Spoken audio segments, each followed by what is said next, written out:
Watercolour can be a magical ride into relaxation, but let's be real, it's not always plain sailing.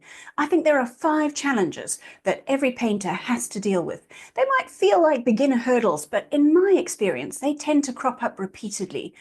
Number 3 is pretty sneaky, and number 5 is a total joy killer. So let's figure out exactly how to conquer each one of these challenges so that we can get back to the fun of painting as soon as possible. The first challenge that I think we need to overcome is managing the water control. It really is water that puts the magic in watercolor, but it can also be the source of very much of the frustration. Too much water and everything's wishy-washy and indistinct and pale. Too little water and you actually can't get any painting done because the paint just won't move. And you miss out on all those lovely effects that people go on about with watercolor. To overcome the challenge of managing water control, I recommend a little combination of 2 quite simple things: awareness and play. The thing to be aware of is that water is actually the medium for watercolor. If you've ever done any acrylic or oil painting, you might be familiar with the concept of mediums. You know, for acrylics and oils, they have additives that you can combine with the paint that'll make them thinner or thicker or behave in different ways.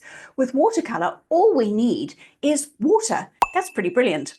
I think the easiest way to think about this is that water is really the vehicle that carries the paint pigments.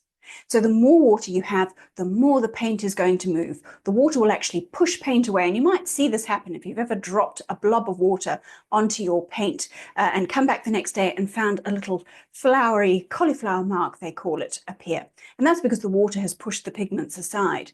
And it's this idea that we have to bear in mind while we're painting, because if you've got damp paint on the paper and you add more color into that wash, you can absolutely do that, and it creates brilliant effects. But what you need to remember is that the more water there is in your mixture relative to what is on the page, the more that paint is going to push the underneath paint away and make it move. If you want the new marks to stay, you need thicker and thicker paint.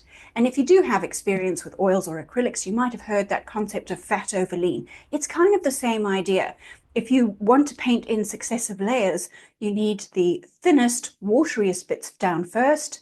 Those are the lean washes, if you like, and then thicker, juicier paint on the top with less water.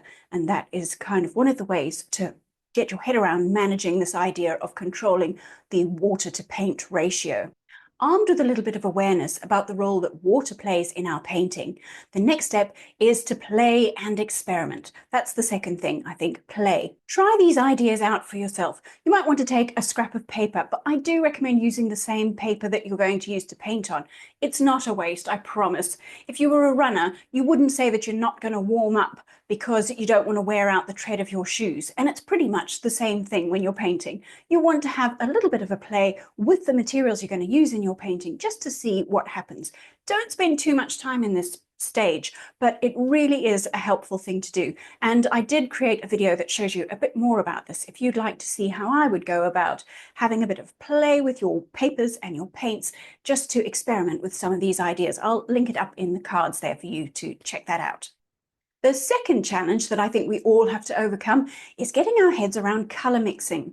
Now, I have to be honest, I'm not a huge one for colour mixing. I love pre-mixed colours straight out of the tube. There are so many available and there's such gorgeous colours these days. It's absolutely true that you can just take 3 primary colours and use nothing but those and create beautiful paintings, mixing those in combination. Whatever floats your boat, you know, we've just got to do whatever makes us feel happiest. But whether you choose the approach of a very limited primary palette or whether you like to experiment with some of the exciting pre-mixed colors that you can already buy, it's very helpful to have some understanding of how colors are going to interact with each other.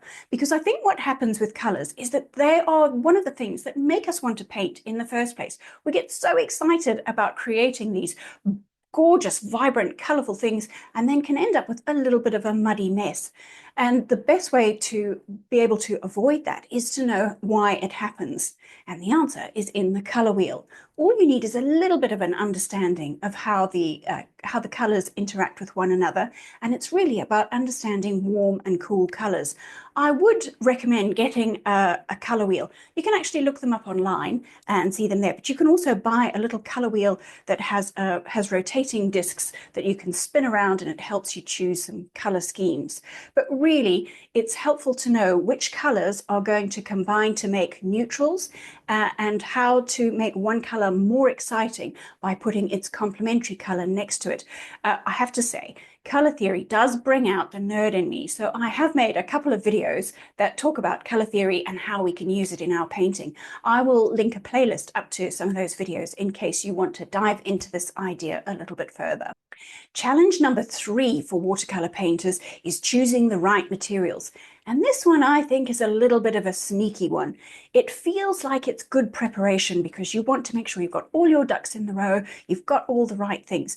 And I'll be honest, you do need to have good watercolor paper. That is really important. But all the other supplies, I think, are pretty much optional, variable, and you don't have to worry too much about having the perfect high quality brush or the most expensive paint available. That isn't all that necessary. I always recommend starting with what you have, because this is where I think the choosing the supplies can get a little bit sneaky. I don't know if it's happened to you, and I'm betting it probably has, because it seems to happen to me quite often. You've got this idea that you want to do some painting, and a little voice pops into your head and says, oh, you can't start until you get this particular brush that you saw someone paint with the other day. Or this is a fantastic subject, I should go and do a quick painting of that. Oh, but I better go and get this other particular color paint that I need. You know what that is? That's just fear talking. That's kind of that little voice of doubt that says, oh, maybe your painting's not going to turn out very well. We'll just do the fun shopping instead.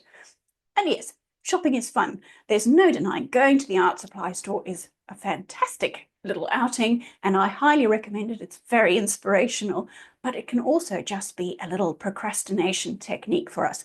How about, rather than doing that, start with what you've got, and then once you've finished your painting, then you can reassess that decision about whether you really need the supply that you thought was stopping you from painting. I love talking about watercolor supplies too. So you guessed it, I've got another playlist that I'm going to link up there that's got more information about watercolor supplies in case you've got particular watercolor supply issues that you are dealing with. Hopefully I've got a video that answers your question. If not, let me know your questions and I'll do my best to answer them in the next video. Challenge number 4 for watercolor painters is this idea of finding your style. And this comes from having a look at all the inspiration that's around us, all the wonderful paintings that we see other people create, and perhaps some beautiful, inspiring scenes, and wondering how we're ever going to capture that in our way, and worrying that we're just a copy of somebody else. The thing is, you actually already do have your own style. You just haven't painted quite enough yet for it to be obvious to you. That's why the usual annoying advice you see about this sort of thing is just to paint more. Partly that is true. I do know how frustrating that can be. Quite a few years ago, I thought that there had to be a much more systematic way that one could go about this. And I did find one, and it did work for me. I turned it into a course which I called Mix It Up, because I think this is really an important ingredient, the mixing, that you need to joyfully gather as much inspiration as you can, learn from as many different teachers as you can, and really pay attention to what it is that you like. I think our jobs as painters is really to be curating what we see around us, because the world is a marvelously inspiring place, but most people actually miss a lot of these little seeds of joy, but we don't, we find them. So it's a wonderful thing when you get to see through someone else's eyes all the little things that they find delightful. And that to me is a huge part of painting, that you can take some exciting little color that just makes you happy for no particular reason, or some delightful little daisy in the sidewalk that made you want to paint it or create a little doodle in your sketchbook. And these are some of the tiny little things that are influencing you, but they're just examples of all the sorts of things that you're constantly bringing in from the world around you and putting into your painting. My suggestion for overcoming this idea of finding your style is to worry less and paint more. Your style, just like your handwriting, is going to be so unique to you that you really don't need to worry about it too much. Challenge number 5 is the fear of making mistakes. I think there's a little bit of a perfectionist in every one of us, and it's that little perfectionist voice that starts whispering about wasting supplies or ruining your painting, and that can be quite paralyzing as you're trying to put brush to paper and you start thinking about all the things that could go wrong.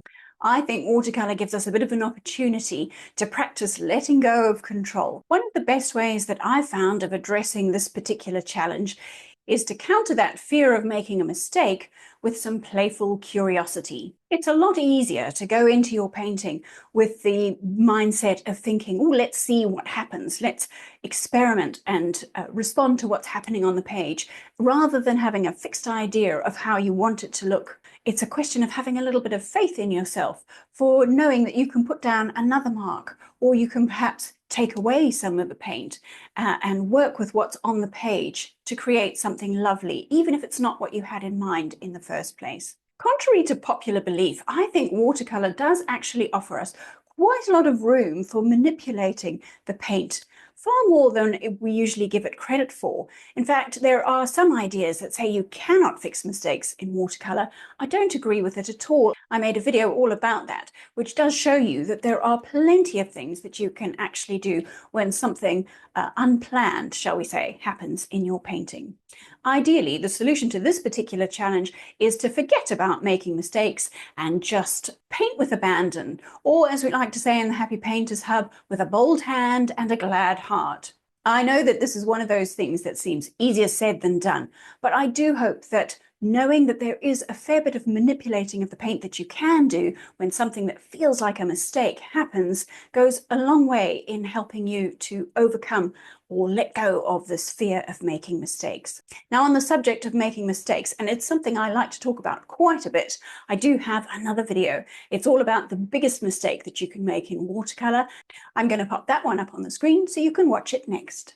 Happy painting!